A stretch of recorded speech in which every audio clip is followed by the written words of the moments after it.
சமூக வலைதளங்களில் பெண் பத்திரிகையாளர்கள் குறித்து சர்ச்சை கருத்தை பதிவிட்ட வழக்கு தொடர்பாக தற்பொழுது எஸ்.வி. சேகருக்கு விதிக்கப்பட்ட 1 மாத சிறை தண்டனையை சென்னை உயர்நீதிமன்றம் உறுதி செய்து உத்தரவு பிறப்பித்திருக்கிறது.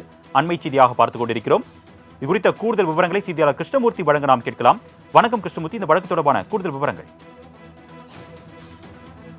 வலைதளங்களில் பெண் பத்திரிகையாளர் குறித்து சர்ச்சை கருத்தை பதிவிட்ட வழக்கில் நடிகர் எஸ்.வி. சேகருக்கு விதிக்கப்பட்ட 1 மாத சிறை தண்டனை எதிர்த்து மேல்முறையீடு வழக்கானது உயர்நீதிமன்றத்தில் அவர் தாக்கல் செய்திருந்தார். இந்த வழக்கில் தீர்ப்பளித்த நீதிமன்றம் இன்று சிறப்பு நீதிமன்றம் பிறப்பித்த தண்டனையை உறுதி செய்து தற்போது சென்னை உயர்நீதிமன்றம் உத்தரவிட்டிருக்கிறது. குறிப்பாக கடந்த 2018ஆம் ஆண்டு பெண் பத்திரிகையாளர் குறித்து தரைக்குறைவாக விமர்சிக்கப்பட்டதை நடிகர் எஸ்.வி. சேகர் தனது முகநூல் பக்கத்தில் பகிர்ந்திருந்தார். இதைத் தொடர்ந்துதான் அவர் மீது நடவடிக்கை எடுக்க கோரி புகாரானது அளிக்கப்பட்டுள்ளது. சென்னை மத்திய குற்றப்பிரிவினர் இந்திய தண்டனை சட்டம் மற்றும் பெண்கள் மீதான கொடுமைகள் தடுப்பு சட்டத்தின் கீழ் அவர் மீது வழக்கானது பதிவு செய்யப்பட்டுள்ளது. இந்த வழக்கை விசாரித்த சென்னை எம்பி எம்எல்ஏக்கள் மீதான வழக்குகளை விசாரிக்கக்கூடிய சிறப்பு நீதிமன்றம் நடிகர் எஸ்.வி. சேகருக்கு 1 மாதம் சிறை தண்டனை மற்றும் 15,000 ரூபாய் அபராதம் விதித்து உத்தரவிட்டிருந்தது. சிறப்பு நீதிமன்றத்தின் இந்த உத்தரவை தான் எஸ்.வி. சேகர் தரப்பில் மேல்முறையீடு மனுவானது தாக்கல் செய்யப்பட்டது. இந்த மனுவானது நீதிபதி வேல்முருகன் முன்பு விசாரணையாக எடுத்துக்கொள்ளப்பட்டது. அப்போது காவல்துறை தரப்பில் ஆஜரான வழக்கறிஞர் குற்றவாளி சாதாரண நபர் அல்ல எனவும் ஏற்கனவே சட்டமன்ற உறுப்பினராகவும் இருந்திருக்கிறார்.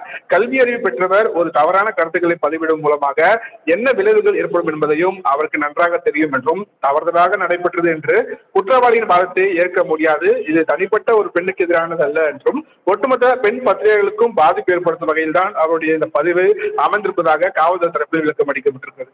இதேபோல் எஸ்.வி. சேகர் தரப்பிலும் ஏற்கனவே பதிவுப்பட்ட இந்த பதிவு உடனடியாக நீக்கப்பட்டதாகவும் தவறுதலாக நடைபெற்ற அந்த பதிவிற்காக தான் வருத்தம் தெரிவித்ததாகவும் முகநூல் பதிவிலிருந்து தான் பதிவு செய்யப்பட்டது என்பதற்கான ஆதாரங்களையும் காவல்துறை தரப்பில் விசாரணை நீதிமன்றத்தில் தாக்கல் செய்யவில்லை என்றும் விசாரணை நீதிமன்றத்தின் தீர்ப்பை ரத்து செய்து தன்னை விடுதலை செய்ய வேண்டும் என்று அவர் தரப்பிலும் வாதங்கள் வைக்கப்பட்டது.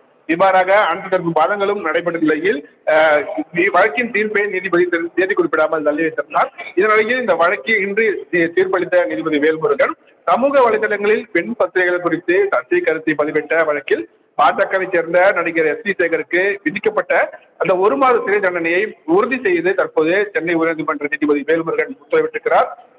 மேலும் இந்த வழக்கை எம்பி எம்எல்ஏக்கள் மீதான வழக்குகளை இருக்கக்கூடிய சிறப்பு நீதிமன்றம் நடிகர் எஸ்.வி. சேகருக்கு 1 மாத சிறை தண்டனை மற்றும் 15,000 ரூபாய் அபராதம் விதித்து ஏற்கனவே உத்தரவிட்டது. சிறப்பு நீதிமன்றத்தின் இந்த தீர்ப்பை தான் எஸ்.வி. சேகர் தரப்பில் இந்த மேல்முறையீடு செய்யப்பட்டது. இதில் தான் தற்போது நடிகர் எஸ்.வி. சேகருக்கு வழங்கிய அந்த 1 மாத சிறை தண்டனையை உறுதி செய்து இந்த மேல்முறையீட்டு மனுவையும் தள்ளுபடி செய்து நீதிபதி உத்தரவிட்டிருக்கிறார். அது மட்டுமல்லாது இந்த மேல்முறையீடு செய்வதற்காக 3 மாதங்கள் தண்டனையும் நிறுத்தி வைத்து நீதிபதி உத்தரவிட்டிருக்கிறார்.